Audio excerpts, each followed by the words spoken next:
આ દરમિયાન હવે રાહુલનો એક મોબાઈલ નંબર પણ પોલીસને મળે છે. પોલીસ તેને ઇન્ટરસેપ્શનમાં ટ્રેકિંગ સિસ્ટમમાં નાખે છે. રાત્રે 1:30 વાગી રહ્યો હતો અને ફોન ઇન્ટરસેપ્શનમાં હતો, ટ્રેકિંગ થઈ રહ્યો હતો.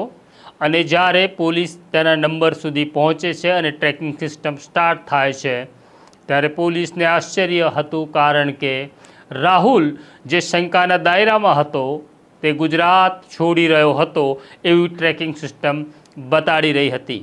એટલે કે અમદાવાદની નિકોલ પોલીસ અને રાહુલ વચ્ચે લગભગ 200 કિલોમીટરનું અંતર હતું. રાહુલ પાલનપુરની આગળ આવેલા અમીરગઢથી રાજસ્થાન તરફ જઈ રહ્યો હતો.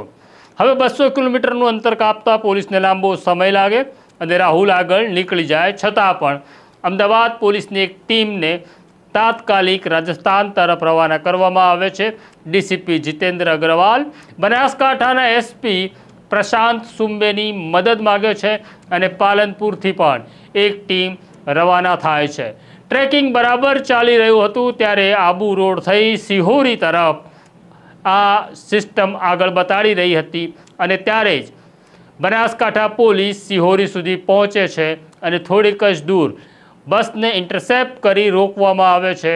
તેમાંથી રાહુલ, તેનો બીજો એક સાગરીત અને એક સગીર વયનો આરોપી પકડાઈ જાય છે. તેમને લઈને પાલનપુર પોલીસ અમદાવાદ આવવા રવાના થાય છે.